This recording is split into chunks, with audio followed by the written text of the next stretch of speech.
Hai, sorry baru bisa bikin videonya hari ini karena gue habis urut dari semalam gak bisa tidur gara-gara kemarin nabrak mobil orang. Oh iya, gue mau cerita. Jadi ceritanya gini, gue itu ngejual iPhone 11 128 GB iBox. Nah ini dia handphonenya, bekas bekas pemakaian gue pribadi udah lewat 1 tahun. Nih, oke. Nah, kebetulan jadi kemarin tuh sekitaran jam 12-an ada yang ngechat gua ready, terus gue bilang ready. Ya, dia ngelihat nomor gua. Jadi kan kalau di OLX itu kan dia ada apa? Notifikasi kalau misalkan sebagai pembeli ngelihat nomor penjual. Udah gitu dia tiba-tiba WhatsApp gua, eh, chattingan dan lain-lain ya, biasa aja gitu. Jadi kayak nanya harga gitu dan dia deal dengan harganya yaitu 9.128 GB iBox gitu kan. Nah udah gitu, tadinya dia berencana, dia bilang gini, share apa lokasi rumahnya dong gitu kan. Gua nggak ada kecurigaan apapun kan, gua kirim alamat kosan, gua share gitu. Terus patokannya ini ya gitu. Dia bilang jadi larut-larut sampai jam 6 sore kalau nggak salah, sampai jam 6 sore nggak ada kabar. Tiba-tiba ngabarin gue, katanya maaf saya masih di kantor, katanya bisa nggak ketemuan di Ciledug gitu. Oh oke dong, fine gitu kan. Fine gitu, ketemuan di Ciledug. Nah pulang kerja, gue izin pulang kerja cepat, terus apa gue ketemuan ke Ciledug gitu. Dalam perjalanan juga udah drama, gue tiba-tiba nabrak mobil, ngantem gitu kan, karena motor gue juga blong. Nah ya gitulah singkat cerita. Nah udah gitu, ketika gue sampai di rumah, gue udah mau sampai rumahnya. Tiba-tiba si penipu ini nelfon. Jadi penipu ini bilangnya nanti ketemu sama anak saya ya, gitu. Ketemu sama anak saya, jangan ngomongin tentang harga. Oh oke dong, mungkin mau kasih surprise dedinya gitu kan. Mau ngasih surprise dedinya gitu. Jangan ngomongin harga katanya. Oh oke fine, gue gituin. Terus gue bilang nanti transfer ya. Dia bilang, oh enggak, cash aja, gue gituin aja. Oh ya udah gampang kata gitu. Udah tuh ketemulah sama anaknya, gue bilang jadi anggaplah si gue ketemuan sama si korban gitu. Korban ini apa, anak dari pembeli handphone. Gimana sih caranya? Anak ini korban. Jadi si penipu ini bilang nanti ketemu sama anak saya, padahal bukan anaknya tapi itu korbannya. Jadi penipu ini ngomongnya itu saya itu dedinya gitu. Udah dong, singkat cerita udah sampai di reset semuanya karena kelengkapannya full set, mulus 100%, deal dong, ya kan. Terus gue bilang, ya udah kita reset ya kak, gue gitu. Gue ketemu sama anaknya cewek, jadi di situ ada nyokapnya, ada neneknya kalau nggak salah, kemudian adiknya yang kecil, paling kecil, kemudian adiknya yang ada lagi adiknya, terus ada lagi kayaknya yang paling gede itu abangnya gitu kan. Terus gue bilang gini, oh udah di reset nih. Terus si bapaknya nelfon. Eh, si penipu ini yang jadi bapaknya itu nelfon. Ini dong, apa, fotoin anak saya gitu. Udah terima handphonenya. Udah dong. Terus gue bilang, TF ya. Dia bilang TF ya. Gue bilang cash aja gitu. Oh oke, gue gituin aja. Terus tiba-tiba gue di blok. Hah, kok gue di blok, gue gituin. Terus gue bilang, kakak saya di blok ya? Hah, enggak, ini nomor Mas Dani kan. Loh, Mas Dani, saya Andri, gue gituin. Jadi Mas Dani ini penipunya. Jadi aduh, complicated deh. Jadi gue itu sebagai korban, si pembeli ini sebagai korban. Jadi gue pasang, kasarnya gini nih, biar kalian paham. Gue pasang iklan, ya pasang iklan, mungkin foto gue dicuri dan dia bikin iklan lagi gitu kan. Nah harganya murah banget, 7,6, lo bayangin, 7,6. Nah si bapaknya ini, kebetulan bapaknya ini ada di Swiss. Bapaknya si korban ini ada di Swiss, di kedutaan. Terus dia yang transaksi sama si Dani penipu ini. Nah si Dani ini juga ngakunya dia sebagai calon pembeli dan ayah dari anak-anak ini gitu. Terus karena di awal kenapa gue jabanin buat COD, karena memang sistem setiap handphone yang gue jual adalah gue ketemu bayar, transfernya pun di depan mata gue gitu kan. Transfernya pun di depan mata gue, transfer ke nomor rekening gue gitu. Ya ini sebagai pelajaran juga sih, ini modus yang menurut gua masih baru gitu kan, yang sebelumnya kan untuk modifikasi bukti transfer itu mah udah biasa gitu kan. Akhirnya singkat cerita, gue udah sampai di rumah, terus gue langsung darah gue naik ke kepala, gue merinding semerinding-merindingnya. Gue bilang, kakak ditipu. Gue bilang, hah ditipu? Kata anaknya yang cewek. Mah, ayah, gitu. Terus udah bapaknya nelfon ke gue, loh mas saya kan udah transfer ke Mas Dani, kata gitu. Kata Mas Dani, nanti ada orang yang nganter handphone ke rumah saya gitu, yaitu emas, kata gitu. Iya saya nggak mau tahu, saya udah transfer ke Mas Dani, ya mas kasih handphonenya ke anak saya. Terus gue bilang, loh Mas Dani, gue gituin, yang saya tahu Dani itu ngaku sebagai bapak dari anak-anak mereka, anak-anak ini, gue gituin aja, dari anak-anak ini. Dan saya bilang ke Dani, si penipu ini saya maunya cash bukan transfer, makanya saya jabanin ke rumahnya gitu. Jadi kan kalau kayak gini saya korban, bapak korban gitu, bapak korban. Terus gue bilang aja, iya tapi mas dibilang sama Mas Dani itu orangnya Mas Dani. Wah kacau dong, ya kan? Kacau dong, udah dianggap gue sebagai apa? Sebagai penadah, sebagai komplotan dari penipunya gitu kan. Gue puter otak cepet. Terus bapaknya bilang gini, bentar-bentar, di telepon gue, Mas jangan kemana-mana. Terus dia ngomong ke anaknya, tahan masnya, tahan, jangan sampai pergi. Oke dong, gue mah fine, gue kalem ya kan. Terus gue langsung mana? Oh HP gue lagi dipakai buat ngerekam.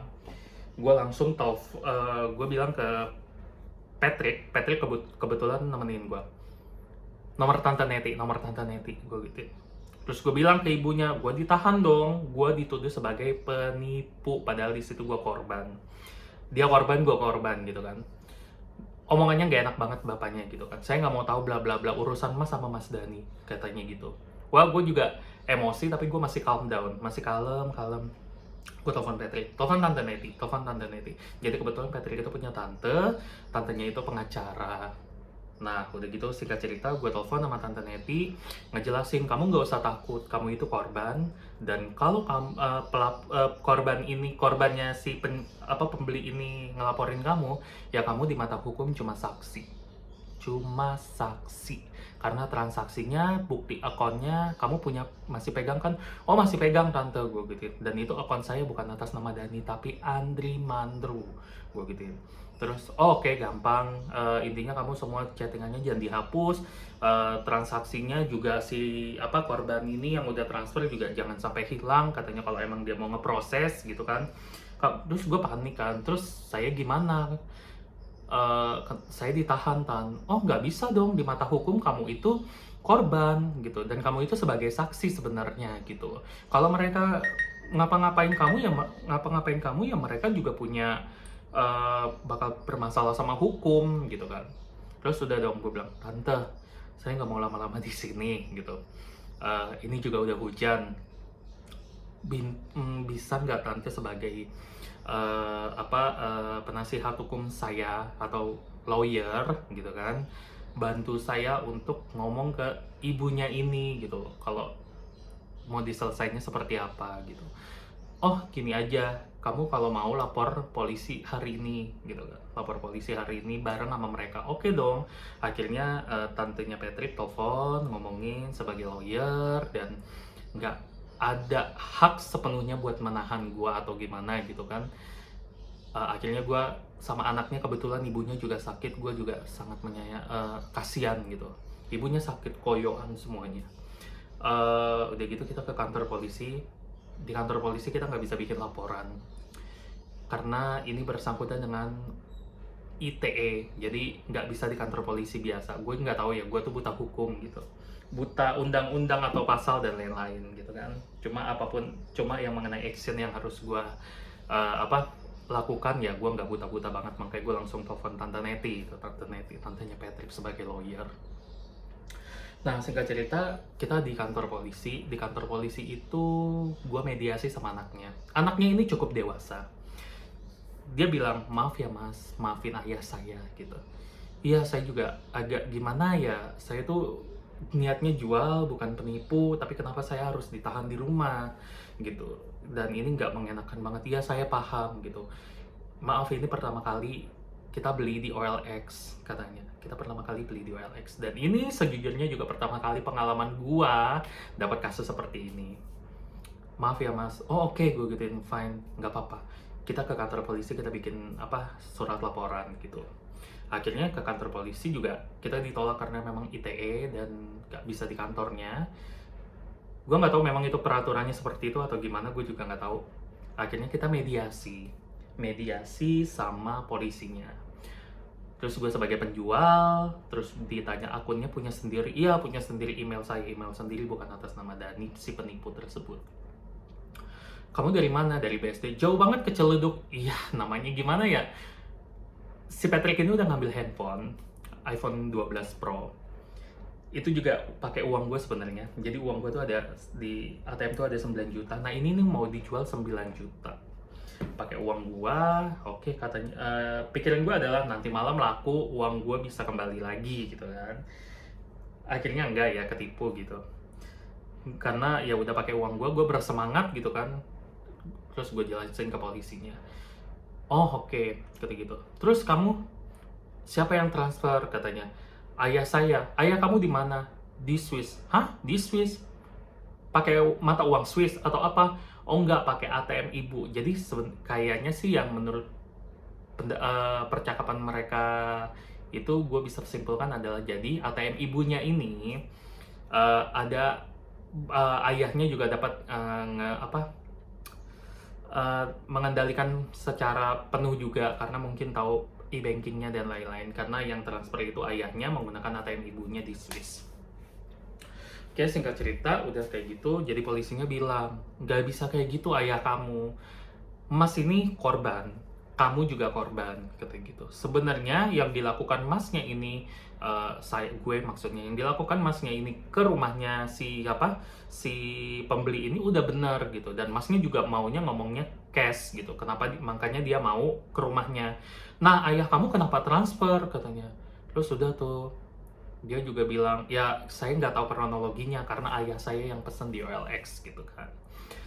Nah udah gitu kita mediasi karena ibunya nggak bisa ikut dan anaknya yang menurut gue cukup dewasa gue ajak untuk mengambil kesimpulan. Pembicaraan dengan kepolisian juga gue rekam buat agar tidak memberatkan gue, karena takutnya gini loh, sesama korban dan gue sebagai saksi.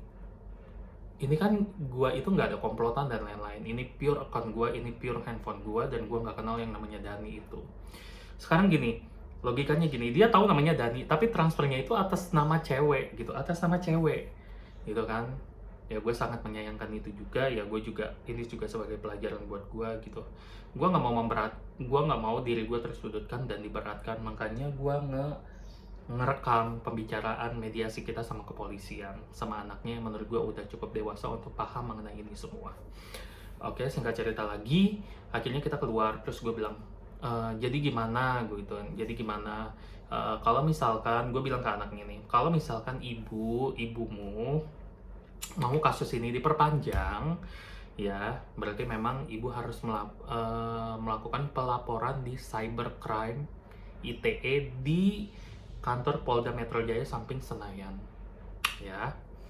Dan serahin semua berkas-berkas, chattingan sama penipu, nomor rekening penipu, gitu, terus kemudian sama print rekening koran, gitu kan. Ya gue bilang seperti itu apa yang sesuai polisi bilang, gitu kan. Jadi pemegang penuh untuk mau melanjutkan kasus ini ya sama ibunya korban ini, gitu. Nah tadi dia bilang, bisa nggak antar saya ke pagi-pagi tadi pas gue bangun tidur, bisa nggak antar saya ke cybercrime di Polda Metro Jaya. Gue bilang, oh maaf, karena tangan saya ini nggak bisa digerakkan sama sekali. Tangan saya keseleo karena semalam saya nabrak mobil sebelum menuju ke rumah gitu. Nggak bisa gitu. Jadi sebenarnya kalau misalkan gue menemani pun gue nggak ada masalah kalau misalkan gue sehat walafiat gitu, ya kan, nggak ada masalah. Cuman jatuhnya emang tangan gue seperti ini, dan memang sebenarnya gue pun nggak dibutuhkan. Gue dibutuhkan hanya ketika kepolisian ngirim surat pemanggilan sama gua untuk sebagai saksi menjelaskan kronologi ceritanya sedetail-detailnya gitu. Ya gua paham akan hal ini gitu. Ya gua juga nggak akan diberatkan karena gua pure punya akun sendiri, akun gua sendiri, dan nama gue sendiri, dan handphonenya pun sendiri. Masih utuh sampai sekarang. Nih, handphonenya masih utuh. Itu. Kayak gitu ceritanya. Ini kasus bener-bener baru menurut gue. Sebenarnya udah banyak kata kepolisian. Baru aja tadi katanya ada laporan motor kata gitu. Hah, motor? Iya, motor 23 juta. Wah, orangnya sampai cekcok di sini. Akhirnya ya mau nggak mau dilepasin karena memang ini bukan yang mengejual ini bukan komplotannya dan bukan penipunya gitu kan. Karena ya sama-sama korban gitu ya. Emang iya sih gitu kan. Emang iya sih, jatuhnya gini deh. Kalau emang lu seorang penipu, ya, lu nggak mungkin mau face to face, atau misalkan lu bagian dari komplotannya lah, lu nggak akan mau face to face. Pertama, beresiko. Kedua, lu bisa ditahan sama RT. Sebenarnya semalam itu kemungkinan gue bakal ditahan sama RT-nya, bakal dibawa ke RT-nya, bakal ditahan dan lain-lain. Gue nggak tahu percakapan ayahnya di Swiss ini ngomong gimana ke anaknya gitu. Kayak gitu, pokoknya kayak gitu dah. Ya untungnya gue gerak cepat buat telepon tantenya Patrick sebagai lawyer, sebagai kuasa hukum gitu ya, bakal mendampingi gue kalau misalkan bakal berujung panjang dan gue dituduhkan gitu. Cuma kan ini jatuhnya enggak, dan akhirnya ibunya juga paham, dia bilang minta maaf gitu. Wah, tadinya gue diserbu, bayangin, neneknya, ibunya, anaknya yang cewek panik ya kan. Handphone udah di tangan dia sebenarnya, udah di reset. Akhirnya pas dia bilang tipu, gue bilang aja handphonenya boleh saya pegang gitu. Dia dengan berat hati ngasih handphonenya lagi ke gue gitu kan. Anaknya tuh udah happy sebenarnya, dapat barang bagus, mulus gitu kan, udah happy sebenarnya. Gue juga ngelayaninnya, juga gue edukasi, ini headsetnya ya, kalau misalkan headset iPhone tuh begini-gini ya, kencengnya, bassnya gitu. Terus ya oke gitu. Dan ternyata teman gue juga ngechat salah satu sales, dia punya rekan juga, katanya ya ngasih gitu ya, mau pas ngasih ternyata dia transfer ke si penipunya langsung udah dapat duit, penipunya langsung ngeblok dua-duanya. Akhirnya jatuhnya gini loh, gue tuh ngerasa kayak kita tuh sebagai korban yang niat jual, kita tuh kayak dimasukin ke kandang macan, tau nggak? Macan lapar ya kan, macan lapar, kandangnya udah dibuka ya kan, lu masuk, wah lu dikunci, nggak bisa keluar lagi. Wah, kayak gitu sih. Sumpah itu serem banget menurut gua. Kalau misalkan gua nggak ngambil tindakan yang benar dan tepat, gua nggak tahu nasib gua gimana. Gua bakal diteriakin maling kali ya, gua bakal ditahan di situ sampai mau nggak mau gua harus nyerahin handphone ini. Ya kan lucu, duitnya nggak masuk ke gua, dan gue ditahan, dan handphonenya juga harus dikasih ke mereka, kan enggak gitu. Untungnya mereka juga udah legowo, ya gue nggak tahu legowo atau gimana, mungkin udah menyiapkan berkas dan lain-lain sebagai pendukung untuk melaporkan kejadian ini. Pengalaman juga nih buat kalian juga ya. Jadi kalau misalkan memang mau transaksi online, beli online dan lain-lain ya, kalau misalkan dibilang jangan ngomongin harga ya, wah itu udah aneh gitu kan. Terus pas pokoknya COD itu, walaupun lu mau dibilang ini buat anak saya kayak kado anak saya kayak dan jangan lain-lain, jangan ngomongin harga, tetap aja ngomongin harga harus di depan orangnya. Dan emang kalau misalkan mau transfer ya transfernya di depan mata gitu kan. Terus kalau misalkan mau cash pun di depan mata, barang dikasih, cash dikasih, barang dikasih di depan mata kita, ya transfer ke nomor rekening kita gitu. Karena emang ini kasus baru menurut gue ya, gue juga emang niat gue cash kan, barang yang dikasih ya udah kasih ke gue. Tapi ternyata si penipu ini ngomong ke bapaknya, nanti kalau udah dateng handphonenya udah di reset, mungkin ya handphonenya udah di reset, nanti langsung transfer gitu. Jadi transfernya ke penipunya. Nah tapi gue nggak tinggal diam, gue chat penipunya di WhatsApp dengan beberapa akun. Gue bilang namanya Basri, kalau di get kontak namanya Basri gitu, kayak gitu. Gue di blok, tapi WhatsAppnya masih aktif. Terus gue chat lagi pakai akun lain, di blok lagi, tapi WhatsAppnya tuh masih aktif gitu. Gue takut-takutin lah, gue ancam dan lain-lain gitu. Ya gitu aja singkat ceritanya. Semoga bisa jadi pelajaran buat semuanya yang mau transaksi online atau COD, cash on delivery.